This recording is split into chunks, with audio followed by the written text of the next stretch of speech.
pulled one of the kids out of the group and they're like, oh, let's hear you try to do play-by-play of this video clip. And he just he sounds exactly like Mike Lang, who was the longtime voice of the Pittsburgh Penguins. Very, very specific voice, like had catchphrases, had that growly sound, like, and the guy was copying him to a T. And it's like, well, that's all well and good, but you're not here to copy somebody completely. Just go and you got to find your own voice.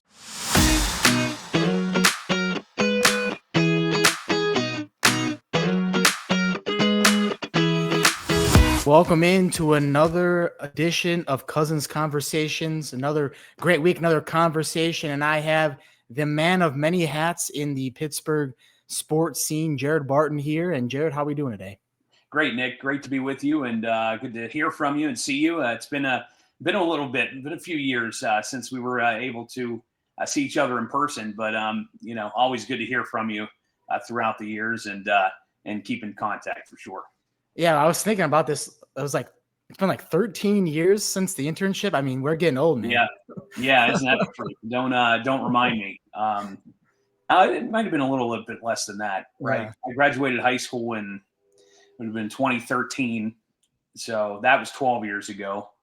So my internship with you, that was going into my senior year of college. So that was at 2016.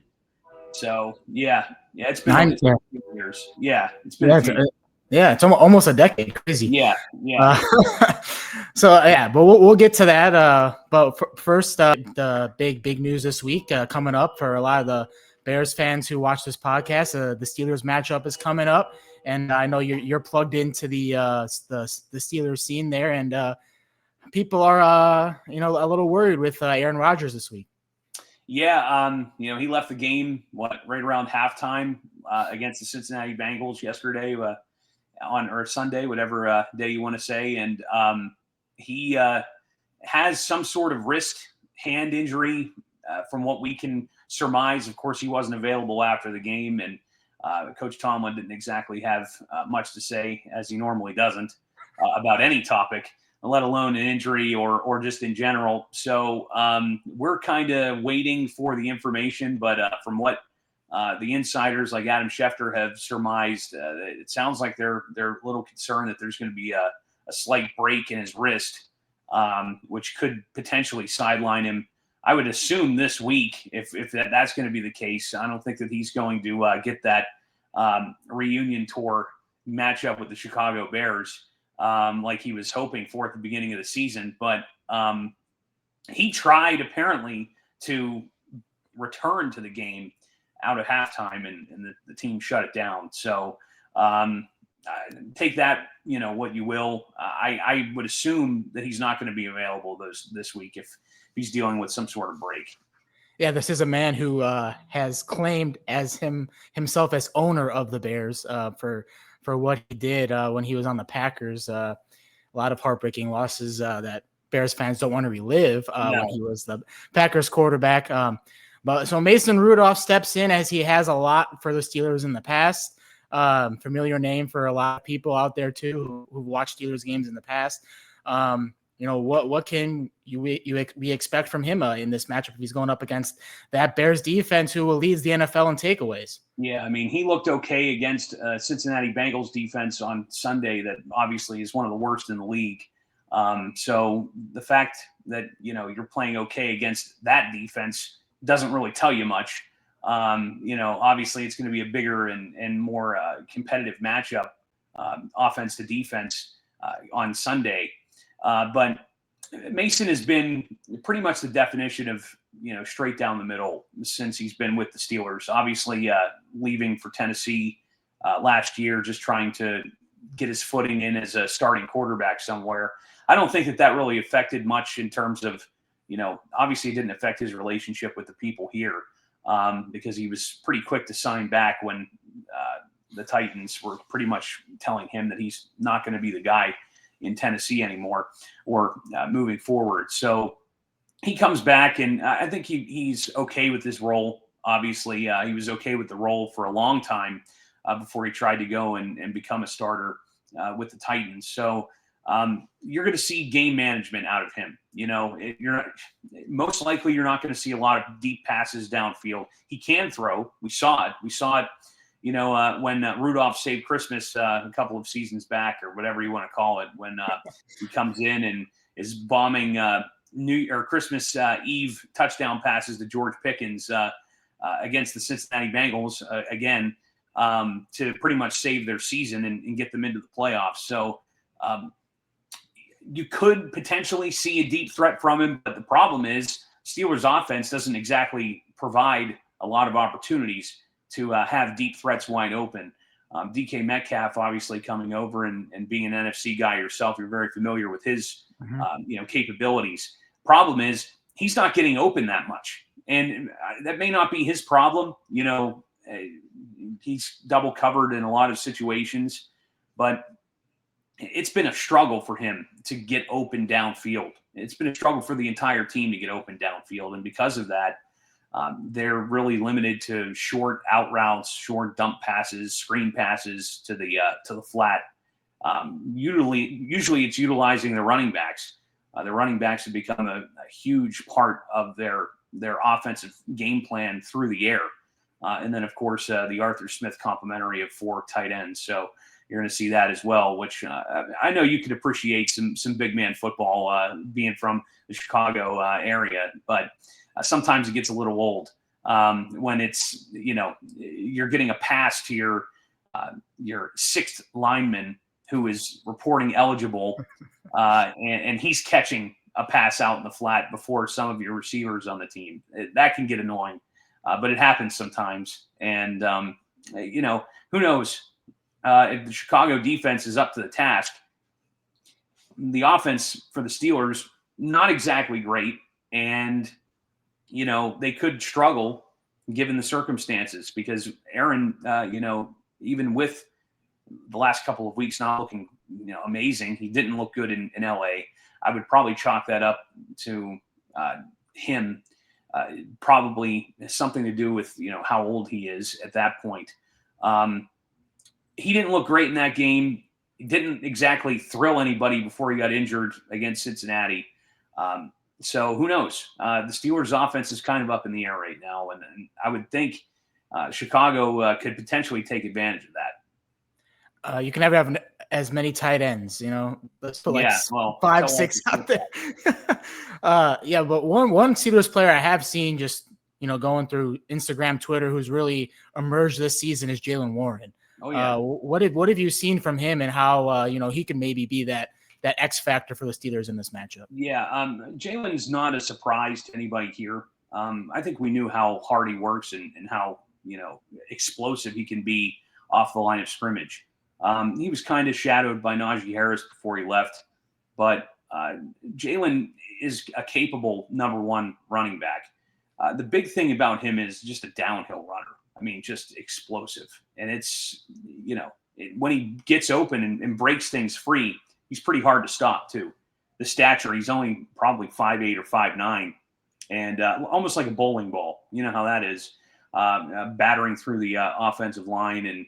And once he gets open in free space, he's pretty hard to stop. So Jaylen Warren has been very, very, solid for the Steelers throughout this year. He got hurt in the game, but he did end up returning. He was dealing with some sort of either knee or ankle, but came back to the game. So that's a good sign. And I don't think that he's going to be carrying any major injury designation. He might be limited in practice this week, but I would assume he's going to be the main guy. And you can't go and not bring up Kenny Gainwell too, because Gainwell has been an X factor in and of himself. I mean, he was the guy yesterday offensively, scoring 2 touchdowns, and one was through the air. So, I mean, it's a good 1-2 punch. It may not be the flashiest and most exciting, tandem of running backs you've ever seen. It's definitely no LT Darren Sproles or anything like that. But it gets the job done. And I think it, provides some sort of major offensive explosiveness, what might be lacking from the receiving core. Well, we're assuming, but we don't want to assume anything, but with Aaron Rodgers possibly being out Sunday. I know he's kind of gone through his little like redemption tour. You know, he played the Jets earlier this year, and he was saying, "Oh yeah, they said I was washed up, I wasn't good," and then playing the Bears. But what's been the reaction of Aaron Rodgers being on the Steelers this year? Because we all know it's it's a short term relationship, but he has had some good games out there. No doubt. And I think the fan reaction specifically has been pretty positive. There were some very, what do you want to call it, vocal naysayers, vocal people that were adamantly against bringing Rodgers in the offseason. And I'm not going to say that I was the biggest fan of the move. I mean, you're signing a 40-plus-year-old quarterback. And it wasn't, the terms weren't bad. He's only making like $12 million this year, which I know in Yeoman's terms is a lot of money. But in the NFL world, that's nothing. When you're going to go and potentially have had to pay Justin Fields, who, of course, you're very familiar with as well, upwards of $25 million a year, maybe the Steelers did make out on it because, unfortunately, from what we've seen in New York this year, I don't know. Justin was a very athletic player. He was liked here, too. I mean, by all means, I think fans and teammates alike. But, he felt slighted by the organization because they weren't fully committed to making him the guy. So he takes off and kind of left the Steelers with no options. Rodgers comes in, and he's been nothing but a great teammate. And from what I've seen, I'm in that locker room about once a week. And everybody seems to be, very, very, talking glowingly of him. He's definitely not rubbing anybody the wrong way. You can see that he has the passion. I mean, he gets pretty fired up when things aren't working well.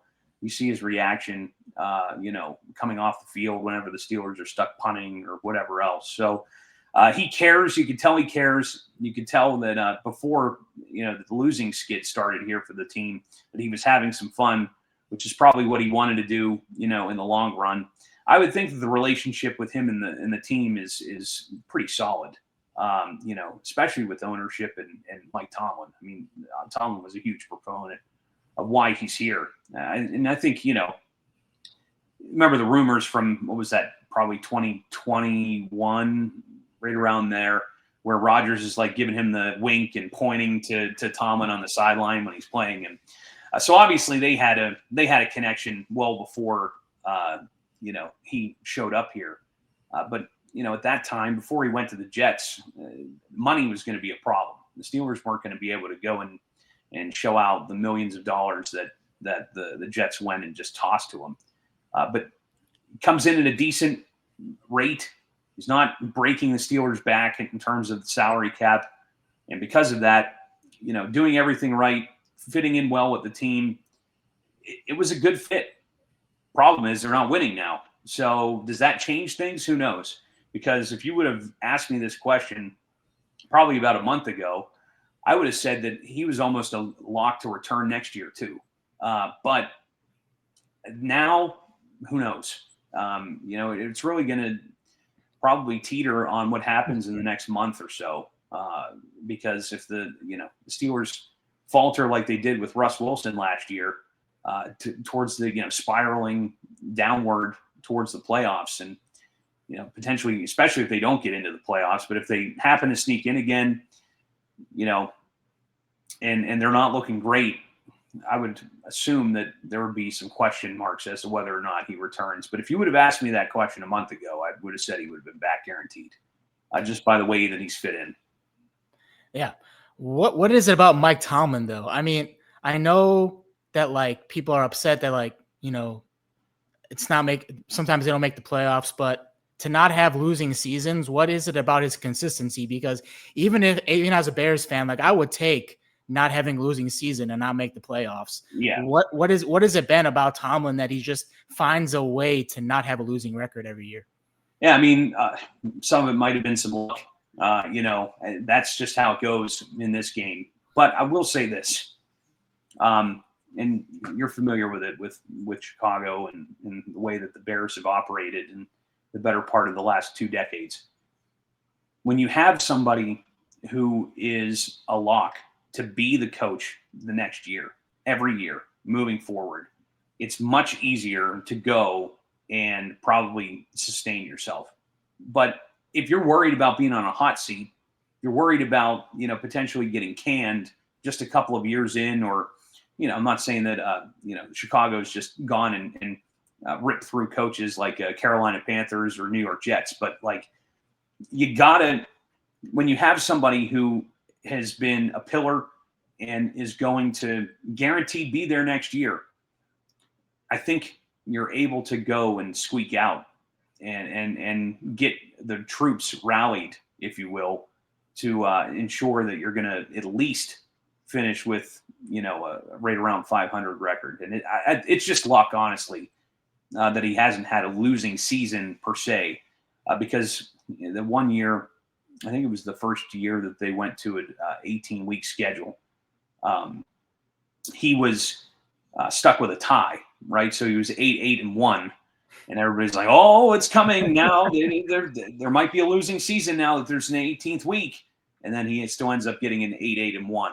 So technically, it wasn't losing. So it's a lot of technicalities, when you're dealing with stuff like that. But you can ask him; he doesn't give two hoots about any record. He doesn't care. And, just like the famous viral clip, he does not care. That's, those numbers to him don't matter. And, because of that, he just kind of does what he does. And he knows how to motivate players. I don't think that that's a question. Whether or not, and I think that he would probably agree with this too, there's been times where there's just decisions made that maybe go and cause problems in a game. And look, they're mistakes. You're coaching on the fly, and I'm no Tomlin apologist. I mean, I'm gonna, I'll criticize if I don't like something that I see. But in the same vein, the guy knows how to manage players. All you got to do is look at the way that the Antonio Brown situation played out. It may not be how you want it to be managed as a fan or as a, person consuming the team.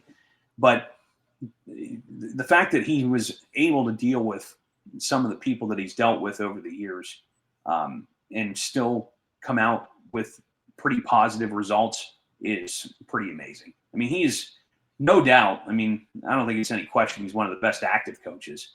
But in terms of like going and keeping the ship on track, he's got to be the model of consistency in that aspect. And you don't see that every day. 100%. And you mentioned you're in the locker room once a week there. So just kind of take people through like when you go there and what you're doing and how that all works out being in the locker room in that environment. Yeah, I'm by no means any, special insider or reporter, but I go and I'm a producer at the local CBS affiliate here in town. And I usually get the opportunity to do the Monday afternoon availability. It's because it's a low key day and a lot of people have days off the day after the game. So I'm in there about once a week. I'm not in there today because they didn't have any availability, which is why I was able to come on here, which I'm obviously happy to do so. But no, that's pretty much it. You get a pretty good idea of what is going on during those sessions. You can see what's happening in terms of, player relationships and who's feeling like what and who's motivated and who might be feeling down and out, which is pretty cool. But, I'm also not going to say that I'm getting all the information myself, because I've got a great group of people that I work with who are way more inside than I am in terms of knowing the connections with the management, upper management, and some of the ownership individuals. So a lot of my stuff comes from the people I work with, which is good because we're pretty connected. And it, not that we can always do everything we want with the information that we receive, because and you know how it goes. Off the record stuff has to stay off the record. So, we're aware of things that the general public's not. And I think, maybe that would be a good lesson for people in the general public that get really mad at people in the media who aren't asking the right questions or aren't maybe going and pressing what they need to press. Like when you're stuck in a locker room or dealing with these people day in and day out, you can't just go and ask them anything willy-nilly. Like you're going to make people mad. Mm-hmm. And if you do that, then you won't get any access and you won't be able to do your job. So I think that's a lesson that the general public just doesn't get, that I think media members know more than they're telling you in a lot of instances. But they don't have the access. They're not able to tell you everything, because if you go and you unveil that information, you're essentially cooked professionally. You're not going to be able to get any more information. And when that happens, it's kind of the ship sailed. So I don't know. People get bent out of shape about people in our field, and I think if they had an actual peek behind the curtain and realized what goes into being in locker rooms, having to deal with professional athletes and coaches day in and day out, that it's a give and take, and you have to play by their rules. Mm-hmm. Especially in big organizations, professional athletes and professional sports teams. If you don't play by their rules, then you'll get shut out. So it is what it is. No, that is important, because it is a privilege for us to be in those settings, but it does come with limitations. You do have to play by their rules. You can't ask certain things, or you can get your credential revoked, or reputation tarnished, things like that. That's definitely important things. And you mentioned being sports producer in Pittsburgh for CBS station. What have you learned about just crafting a sports cast and putting it together and working with other people doing that? Yeah, I mean, I've, again, blessed to have a great team with me. Our main sports anchor, Bob Pompiani, has been with KDKA since 1982. So you do the math on that one. It's over 40 years at the same place. And on top of doing that, he's also taken roles with the Steelers as well. I mean, he's the Steelers preseason play-by-play TV guy. So he gets to do that. And he's also in charge of running the Mike Tomlin show and the Mike Tomlin press conference, as well as other various, Steelers-related interviews or whatever throughout the year. So getting to work with a guy like that and just being able to pick his brain and be on his side for the better part of 8 years that I've been there has been an awesome experience. I mean, this is a guy that I grew up watching, right, being from Pittsburgh. So I was super familiar with him. And actually, before we interned together for the Rio Olympics, I was an intern at KDKA the summer before. And that's where I first got to really get my feet wet and meet him and get locked in. I knew that would be a great place to go and be able to learn and work. And I'm just super, super blessed to get a job like this pretty much right out of school. And been working with it ever since. But like you said, it's not just that, it's a combination of things. So, but yeah, Bob Pompiani's been awesome. Rich Walsh is the number 2. He's come to become a really good friend of mine.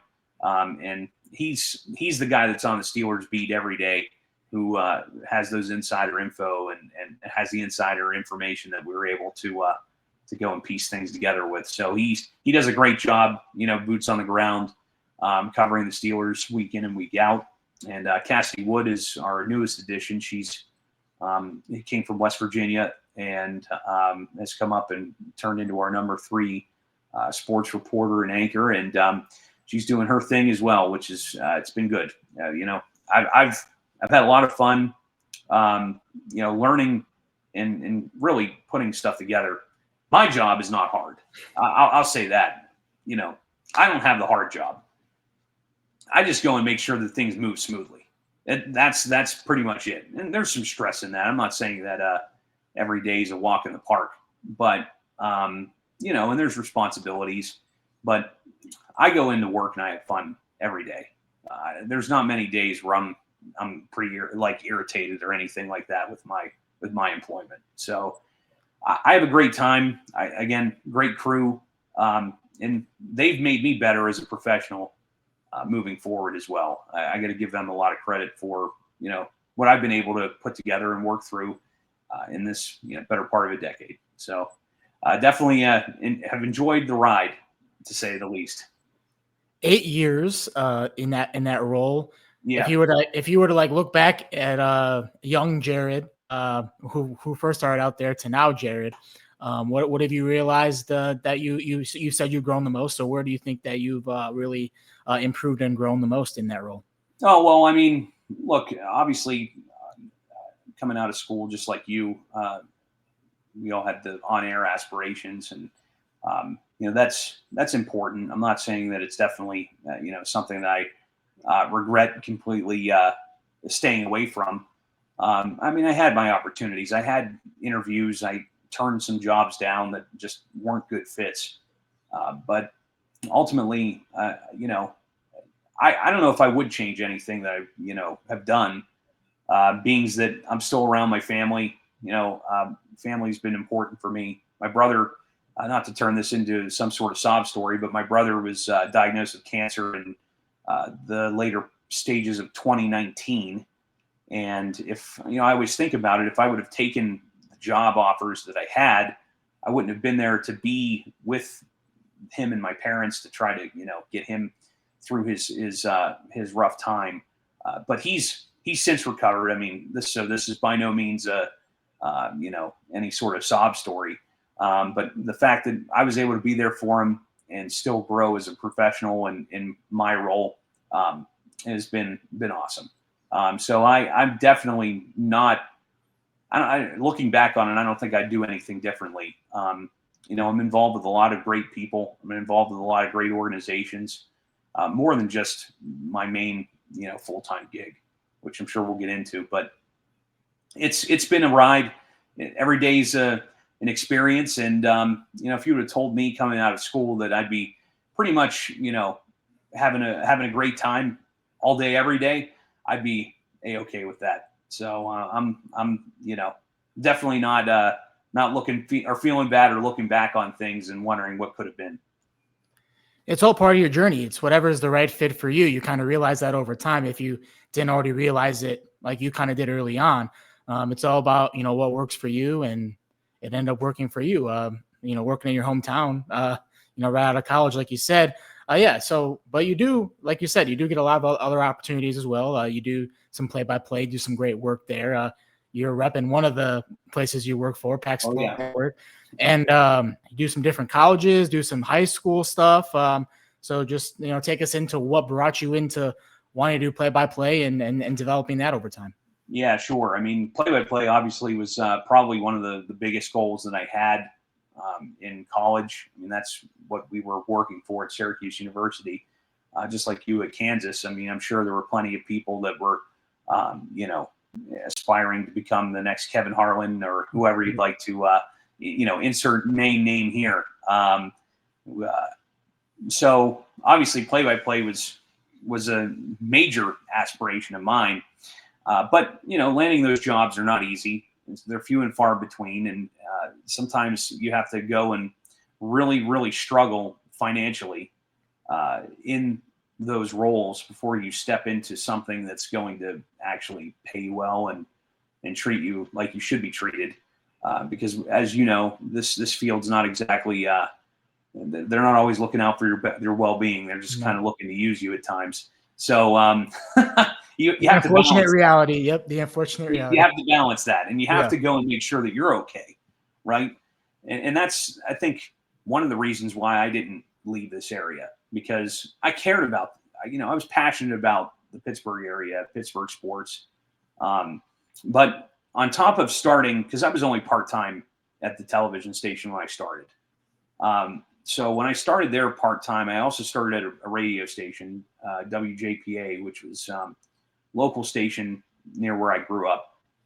Did news, anchoring, reporting, sports as well. Turned into pretty much their main fill-in guy in terms of news. And I got my feet wet in the professional realm there. A lot of late nights, a lot of early mornings, a lot of election specials, and just long Friday nights with high school football, or you name it. I mean, there was great experiences there. I was there for the better part of about 6 years, and that was a main, revenue driver for me. But about, I don't know, 8 or 9 months after graduation, I got involved with the PAC Sports Network first. And they cover the President's Athletic Conference, which is a D3 athletic conference here in Western Pennsylvania. Also covers portions of West Virginia and Ohio. And it's eventually about to expand here. They're about to absorb St. Francis University, who made the NCAA Division I tournament in basketball. Oh, yeah. They're dropping to D3 just because of the sign of the times with NIL and these schools that are smaller already don't have the kind of money to be paying athletes to show up. So we're taking advantage of it, which is A-okay with me, because it just makes us better as representing the conference. But we do a basketball game of the week, which ends up being every Wednesday and Saturday for the PAC, and that's where we got started with that. I jumped on a moving ship because the PAC Sports Network started when I was in a senior in high school, was their first year, and it's grown since. So on top of our basketball games of the week, we've also expanded to do pretty much every sports championship event. So we do men's, women's soccer, baseball, softball, men's and women's lacrosse, men's and women's volleyball. We do all of their championship games. So that keeps us pretty busy throughout the year as well. We don't cover them, all those other sports extensively, on a weekly basis, just because, the funding's not there. But we're able to go and carry those championship events, which are always fun.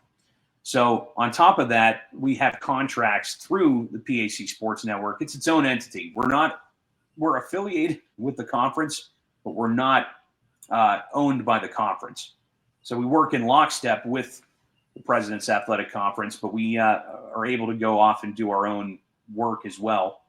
And we have some contracts for football with some PAC schools. We do play-by-play for football for all the home games for 2 or 3 of the schools in the conference, which gives us work in the fall. But on top of that, we also secured a contract with Carnegie Mellon University back in 2021. And CMU has been, they've been awesome for us. We started what is called the CMU Sports Network there, and we do every home event. So football, basketball, volleyball, softball, at least those sports, some of the main sports. We can't really do swimming or anything like that. Golf, that's not exactly plausible. But anytime that they're hosting NCAA events like this week, the Carnegie Mellon women's volleyball team won the University Athletic Association, their conference tournament. So they're hosting the first and second and third rounds of the NCAA tournament in D3. So we're going to be on those games. The UAA track and field championships came to CMU a couple of springs ago. And we were on that. We were calling shot put and pole vaulting and you name it, which is, crazy to think about. We were doing them off of iPads, and the winds were gusting and the rain was pouring, and we were still out there trying to do it. So it ended up working out. But those are cool experiences. And then anytime the conference, like the PAC specifically, they could put in bids to host events. So we actually, next year, the 26-27 academic year, we're going to be on the hook to become the media provider for men's, women's soccer, and then both volleyballs, women's and men's volleyball, and then men's basketball. All, 6 of those national championships are coming to Pittsburgh between the fall of 26 and the spring of 27. So we're not going to be broadcasting per se, but we will be conducting all because the NCAA mandates that there are media availabilities. So we're going to be that liaison for the media availabilities. We're going to go and run the press conferences essentially and air them live and with the archive. So that gets us involved with some pretty cool things. You get to see Final Fours and national championships, albeit at a D3 level, but we're still involved, which is pretty cool. And we've been involved with a couple of those before. Women's volleyball has been here in years past, and women's basketball has also been here in years past. But this is the fact that we're getting 6 championship events in right around an 8 or 9 month span is going to be pretty crazy. So we're looking forward to it. Yeah, big things ahead. It sounds. I always enjoyed in college and even now, like, the sports other than football and basketball. And it seems like, you've dipped, everything into, soccer, volleyball, things like that. What have you enjoyed most about just doing those sports? They aren't lesser, but just the sports they're that definitely not lesser. And don't tell anybody that's in them. Exactly. No, but it's what in college we call them the Olympic sports. Right. What do you enjoy most about doing those? The ones where you can become more like, I feel more, it's more personal. You get to know the athletes a little more. I feel like that's kind of my experience in college was covering those types of teams. So what do you enjoy most about doing those sports? The soccers, the volleyballs, the tracks.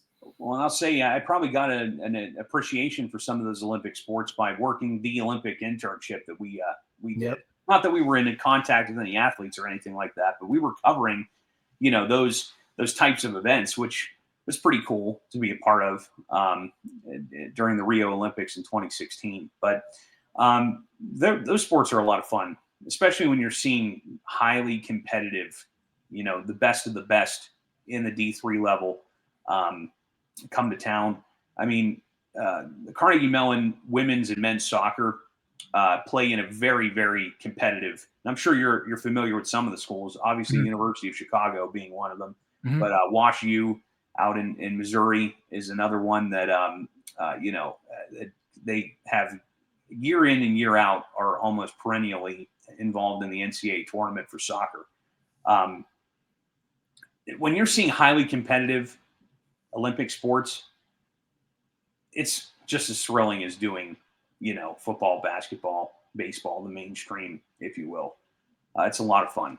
And getting prepped and getting hyped up for those games is not hard because usually there's some good stuff to talk about and usually there's some great people to highlight.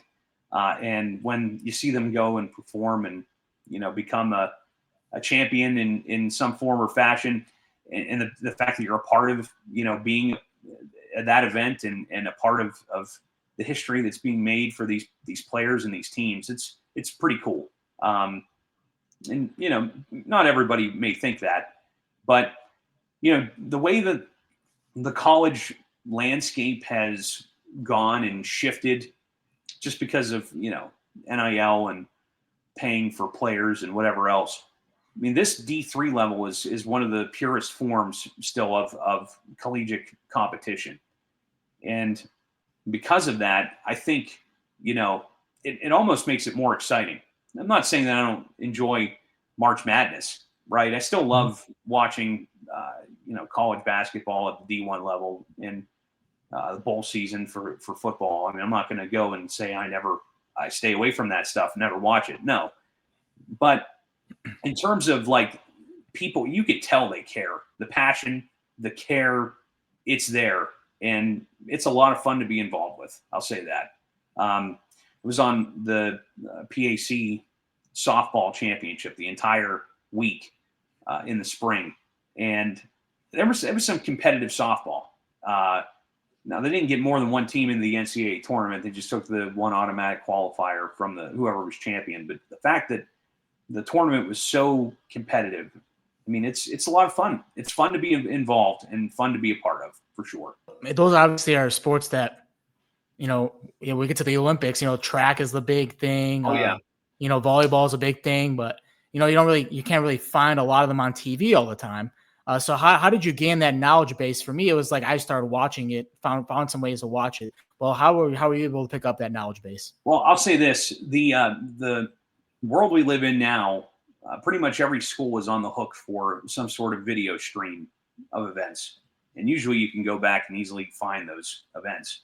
So, if there was anything that you were ever not familiar with, or potentially needed brushed up on, you could easily find it there. Most schools, most conferences, they have the video option, so you're able to go and just play it back and watch it. And I'd say that's probably one of the best ways to really gain knowledge, whether it be on a sport you may not be familiar with, or if you're looking for specific players or teams. Just go back to the roots, go back to the people that are doing it day in and day out, and you can go and emulate that, or take whatever information you can from it. That's pretty much it. I mean, I'd say that's probably the best way, and it's not hard.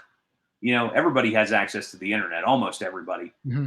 And if you don't, I'm sure there's a way that you could, and you could turn it into something good. And that's kind of what we try to do here. That's pretty much it. That's the world we live in. Video everywhere. Something's always going as well. Yep. In your time as doing play-by-play, how have you found your voice and crafted that, and found what works for you and what people can compliment you about? Yeah, it's a good question. Going back to those names that we brought up earlier, people like Ian Eagle and Jim Nance, and you name it. The list goes on and on. You can find your voice. You don't want to go and copy them completely, but you want to take what you think is cool from some of those people and use it in your own way. You never want to go and we went to the sports announcing camp when I was probably a sophomore in high school. And it was at a school that's actually in the PAC. It's at Waynesburg University, where the professor for media there was Lanny Fratteri. He was a longtime Pittsburgh Pirates TV broadcaster for like 30, 40 years. And he was working at the university. It was a retirement job. So he held this sports announcing camp every year. And one of the people who showed up, it was like the first day, they had some video of a hockey game or something. And one of the kids, they pulled one of the kids out of the group and were like, "Oh, let's hear you try to do play-by-play of this video clip." And he just he sounds exactly like Mike Lang, who was the longtime voice of the Pittsburgh Penguins. Very, very specific voice, like had catchphrases, had that growly sound, like, and the guy was copying him to a T. And it's like, well, that's all well and good, but you're not here to copy somebody completely. Just go and you got to find your own voice. You can take influences from the people that you like. And I think that's probably what I've done. A lot of people say, not that I'm comparing myself to Ian Eagle, I'm nowhere near that. But I mean, I went to school with his son, Noah, who is obviously taken off and he needs no introduction. I can't tell who's who sometimes with them. Yeah, right. But there's a lot of what I liked out of the way the Eagles broadcast that I try to implement into my own repertoire.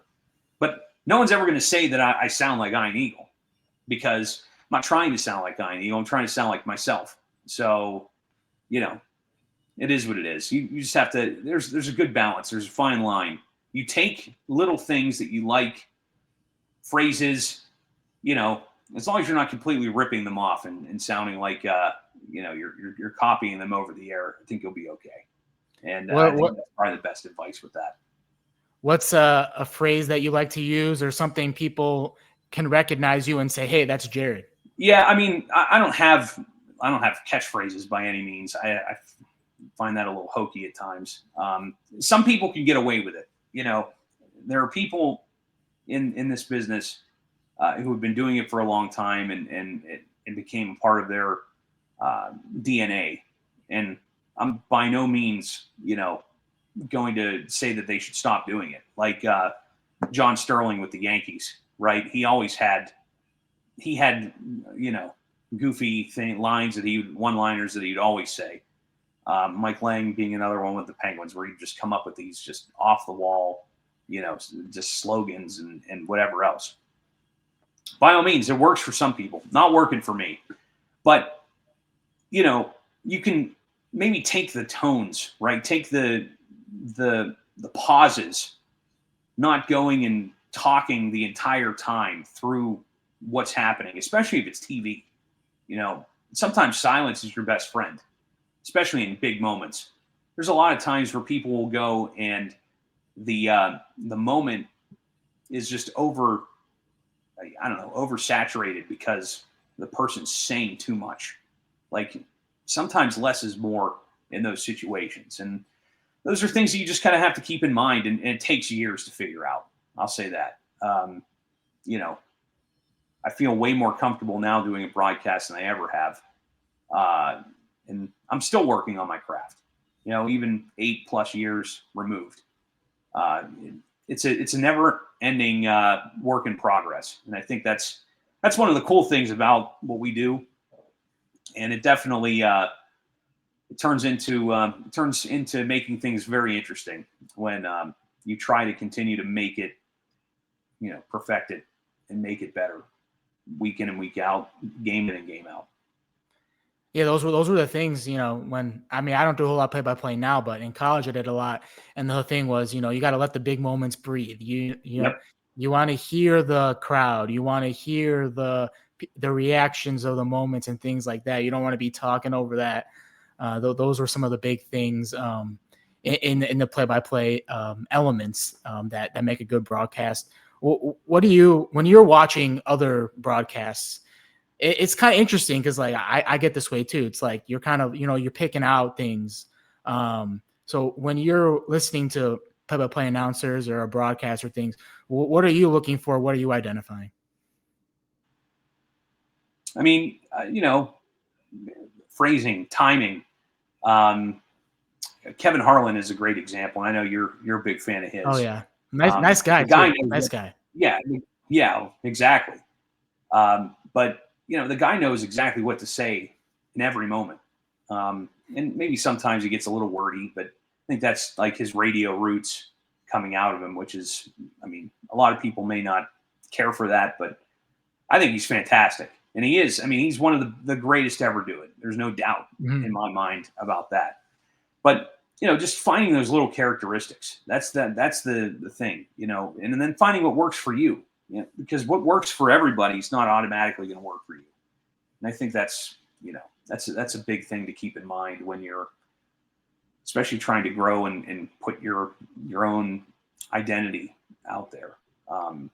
You can't go and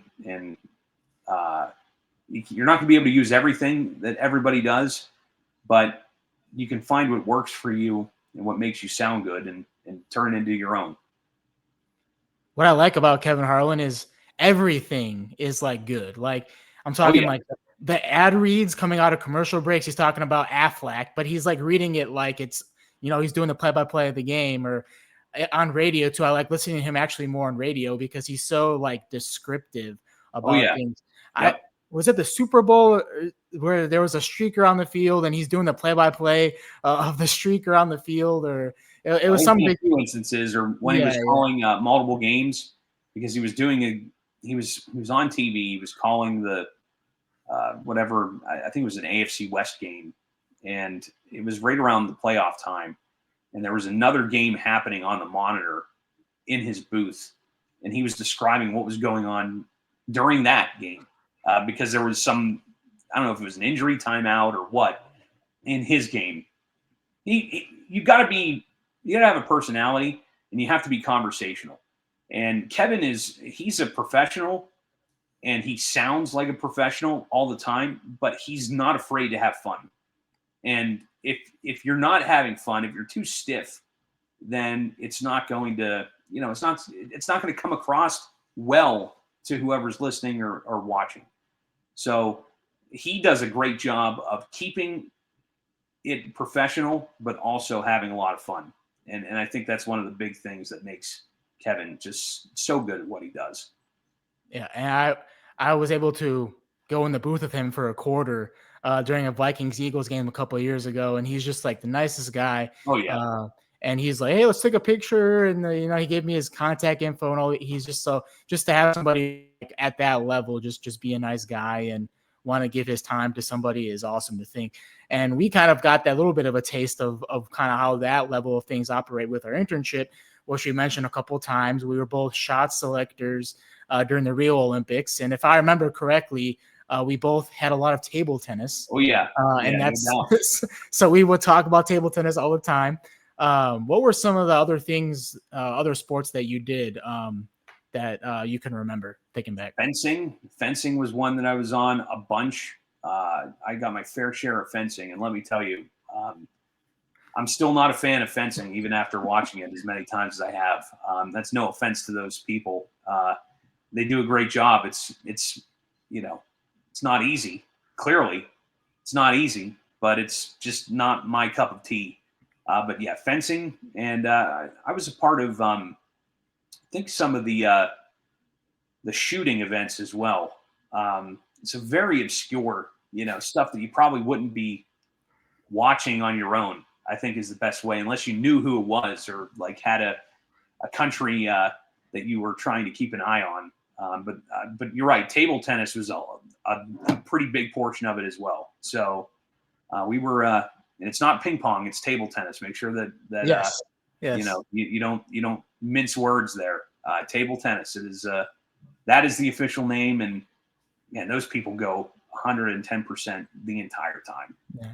It definitely gave me an appreciation for other sports, because I had like handball, never watched handball in my life.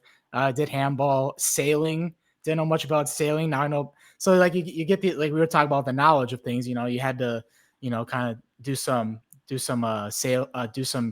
more watching of sports you didn't know, kind of look into things a little more. But it was just fun being in that environment. I mean, everyone kind of, bonded over things, and we were treated very nicely, got comp meals, and we're there all day, and it was a good time. And then, we had like the big time events on as well. Like even while we were doing work, like, the big basketball games would be on, or the big track events would be on. So you're just kind of like in this awesome environment, and you saw how NBC Sports was, and kind of that whole big studio environment there. And it kind of gave you kind of that, that hope for the future, that you could do big things. What was your biggest takeaway from that internship? Because for me, it was just kind of like, oh yeah, like I really do want to do this. This is kind of something I do want to pursue.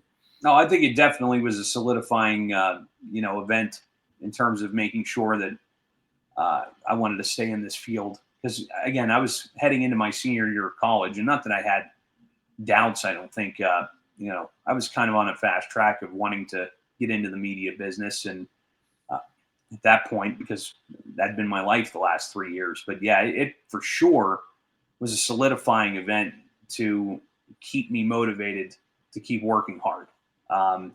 Because NBC Sports in Stamford, Connecticut, which is where we were stationed, was an awesome place.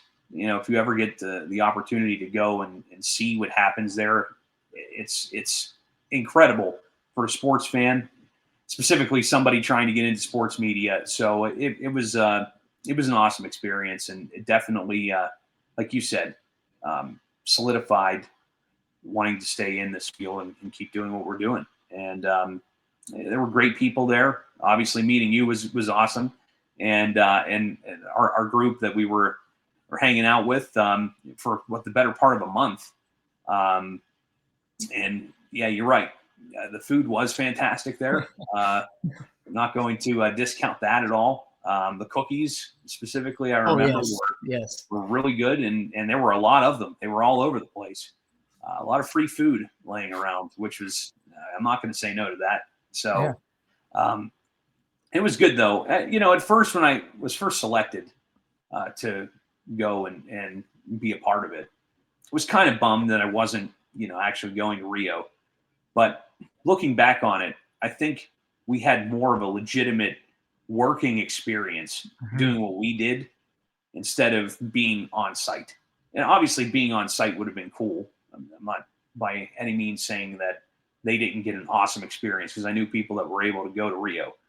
I'm sure they had their own experiences that have helped them, formulate where they've gone and what they've done in their professional career. But the fact that we were, hitting the ground running, editing, figuring out video, solving problems, and being a small part of a much bigger process for one of the biggest events globally was something that you could never go and probably replace with something better. So I was totally fine with my role and what we're doing there in Stanford. Same here. There were so many relatable things I look back on now. Like we had to work on deadlines. We had to, know our pace and how like fast we can edit things, or how we can turn around things fast. That's relatable to a lot of things that we do now. You with producing and play-by-play, me with continuing to anchor and do this podcast as well. Jared, where can people see your work and all the things that you do in your many hats that you have? Yeah, I'm all over the place, but Twitter is probably your best bet. And all of my social handles are the same, or X, whatever you want to call it, not Twitter. I'll never. It's okay. We're the cool kids that can call it Twitter still. Right, yeah. Right. Well, I'm never not calling it Twitter because that's what it is. But at Jared T. Barton with everything. Their Instagram as well, and Facebook if you're really that enthused to get into my personal life. But and then I have a website, but that link's on in LinkedIn. It's all on there. So if you would ever need any contact, I'm very easy to find. All you have to do is search me on Google.